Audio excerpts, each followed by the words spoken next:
But wait, you got a baby crawling under there, so Yeah. did your wife just finally say, "Just go, just go down there"? This is Another the one? one that wasn't able to breathe when he was born, and so I made a promise to him, said, "I will never stop trying." So I didn't know how I was gonna lose the weight, but, when he was hooked up to feeding tubes and oxygen, I said, holding him awake one night in the NICU, I said, "I'm not gonna give up."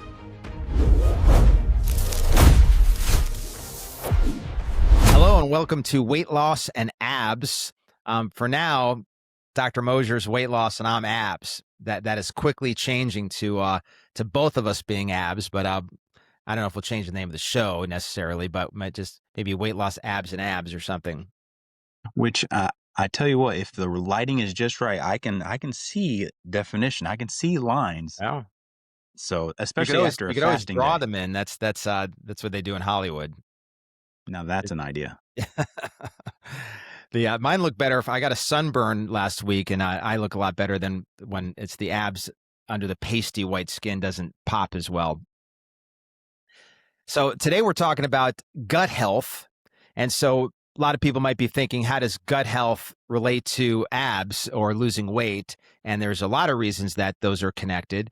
One is going to be tying into a lot of what you've dealt with, Dr. Chris, because I know part of this journey for you has been the fact that you've also been improving gut health, improving thyroid health, improving your immune system.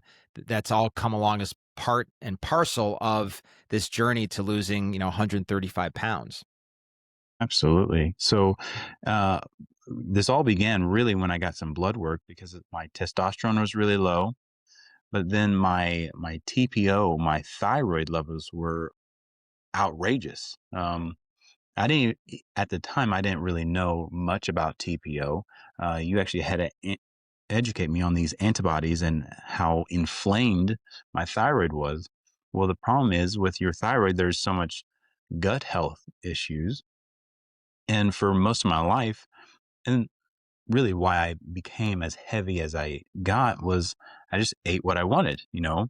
Gluten, dairy, anything processed, it's just, I was in a hurry trying to raise kids and develop a practice. And so I didn't really pay attention to what I was eating.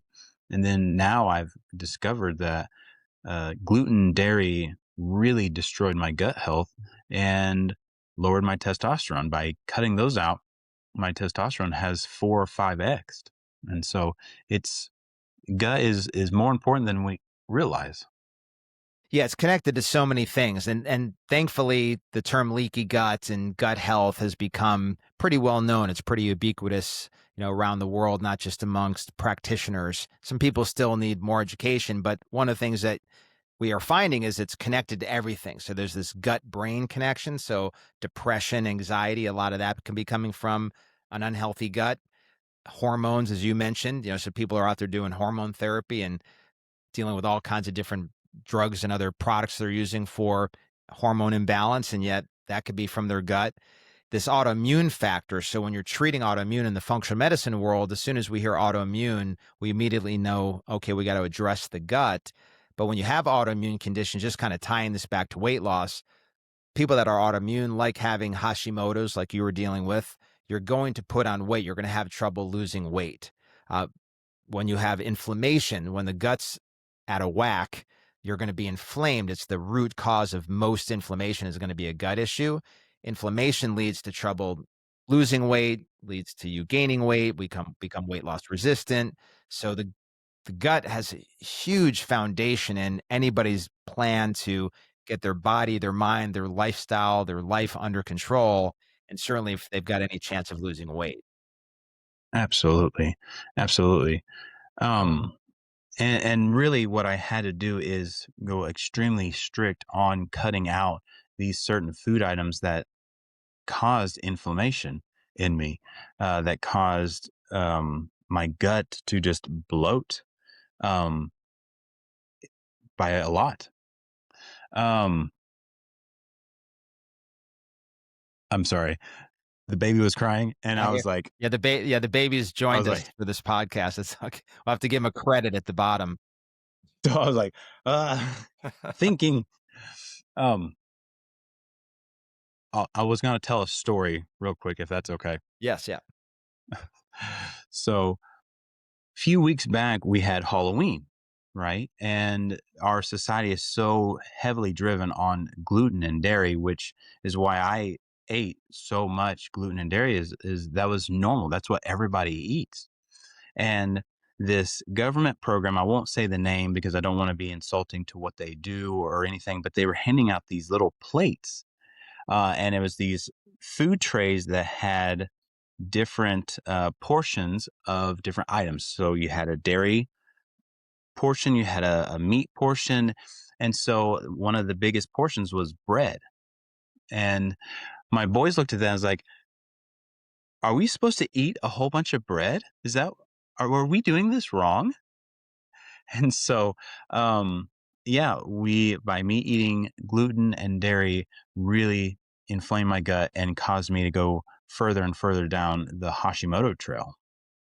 Without going too far down this rabbit trail, the thing people have to realize with if you still are believing any sort of food pyramid or any plate diagram like the one you're talking about, that those things are bought and paid for by the companies, right? So that the dairy association, your different government associations that want you eating the cheese and the milk and the bread, like none of that is actually coming from nutritionists or people that would have studied the benefits of human health when it comes to food.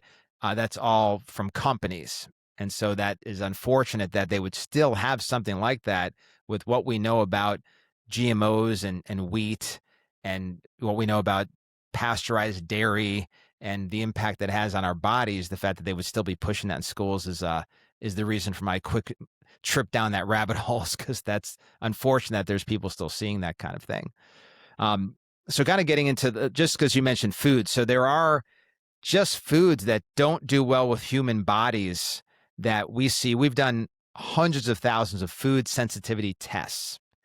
So I ran a company where we had 400 doctors constantly testing their patients, and then I would get the test first, and I would get a chance to see all these tests. And I still, we yesterday tested four more people just in a day. So we're constantly testing and looking at what comes up as your common food IgGs, which are the immunoglobulins that react. It's your immune system literally reacting to foods like these foods are a pathogen. So you eat the wheat and your body acts like it's a virus.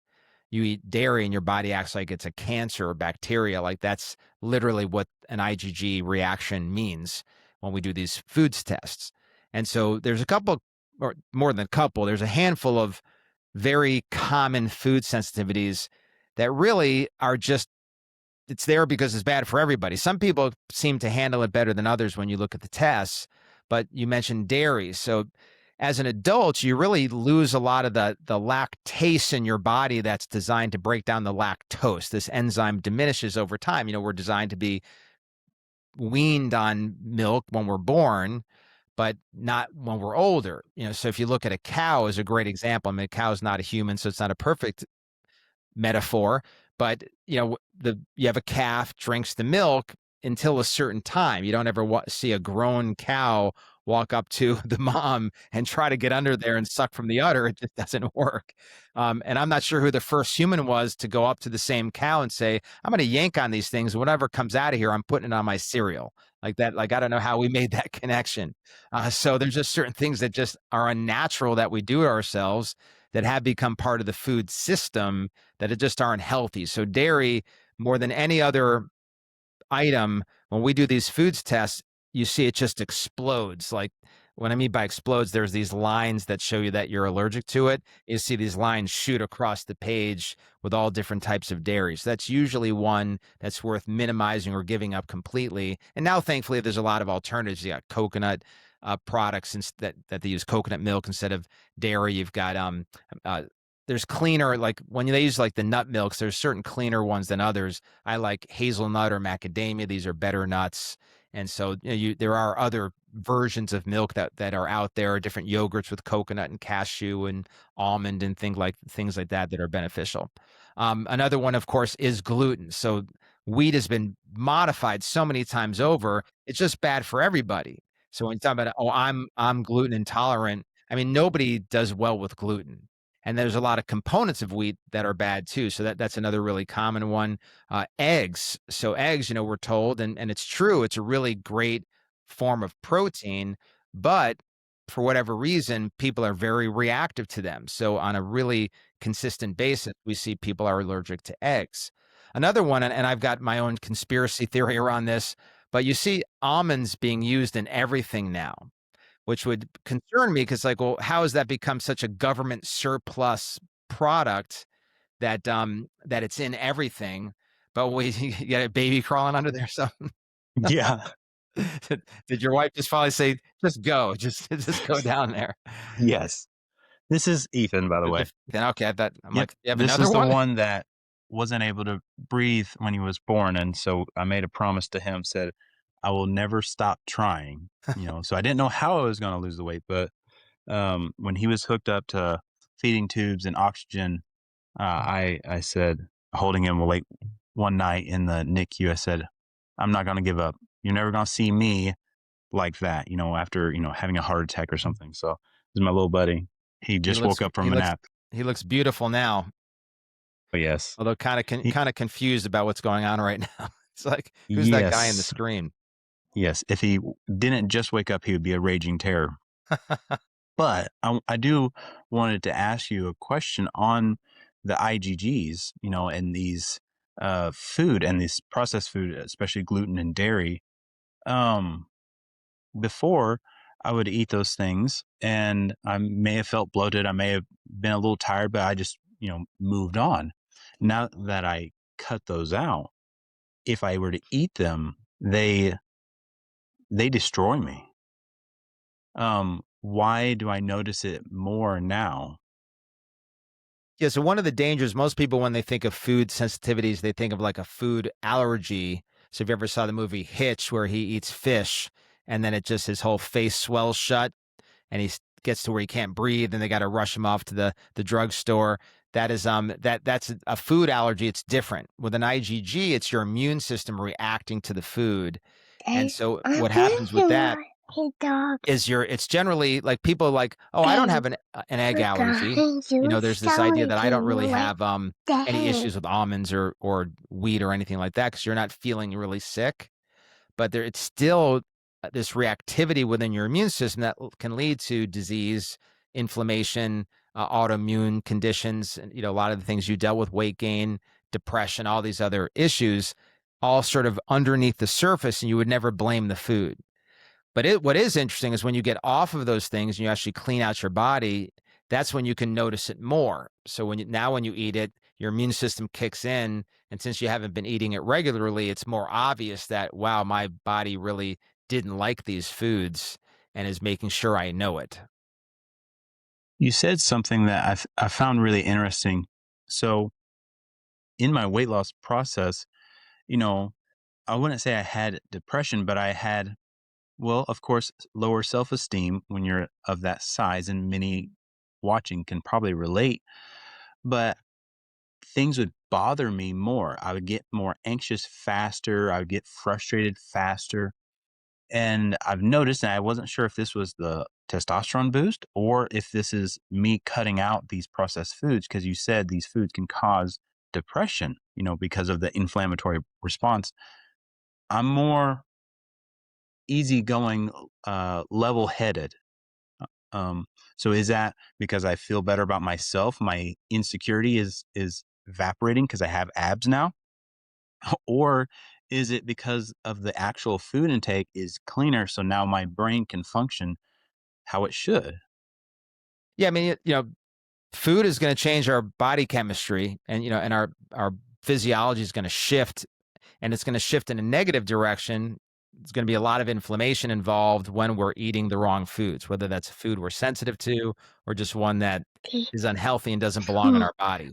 I On need top to of that, again, you've got the get gut brain one connection where, a more leaky gut will mess up your brain. love. Absolutely. Now, I'm a little concerned about what you were getting ready to dive into right when Ethan joined the club. You were talking about almonds and how almonds are in everything because I've been using almond milk. So now I'm a little nervous. What is the conspiracy theory? Well, many almond milks are considered unhealthy because they've got other additives and ingredients. So it's not just almonds and water. There's other things they've stuck in there. So you got to be careful with almond milk anyways. But almonds, again, we're seeing them as a very common food allergy. In fact, again, just even the last couple of weeks, everyone I've looked at in their food allergy has had an almond allergy. Um, so what I start to get concerned with when you're seeing any product show up in everything is there seems to be like a government surplus of this product. There's some cheap, massive way they're making it for the mass production for mass use. Then you have to wonder what is the quality of that ingredient when used in foods. And again, as it matches up with what's coming out in these tests, and I know for me personally, I have an almond allergy. Like I have an IgG reaction to almonds. So, yep, I would just be concerned with a lot of people eating almond stuff. So, what would be your recommendation for me moving forward? Cutting out the almond milk, because I put almond milk in my protein shakes. So, obviously, let's remove that. What would you replace that with? So coconut milk's a great one. That's just real milk. That's how it comes out of the coconut. But then there's better nuts too. So like hazelnut milk, which is now readily available. You can just even get it on Amazon. And there's also macadamia nut milk, and there are better fats in those two nuts, also than almond. It looks like I'm making the switch. Yeah, and certainly for those watching, stay away from soy milk. That's soy is Yes, back to what I just said about almonds. Soy was a surplus product that they fooled us into thinking was healthy, and now we've known for years it's extremely unhealthy, particularly when absolutely. processed into something like soy milk.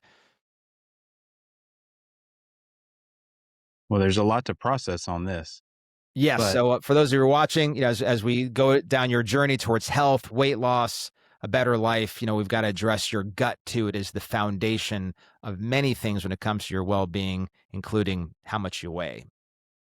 absolutely. So, pretty much view these toxic foods as what they are, toxic to our body. Yeah, and they may be healthy to other people, but when you look at these for yourself, it may not be working out. Absolutely. All right, well, bless you, everybody. Uh, Good luck on your journey towards weight loss and abs, and remember who you are.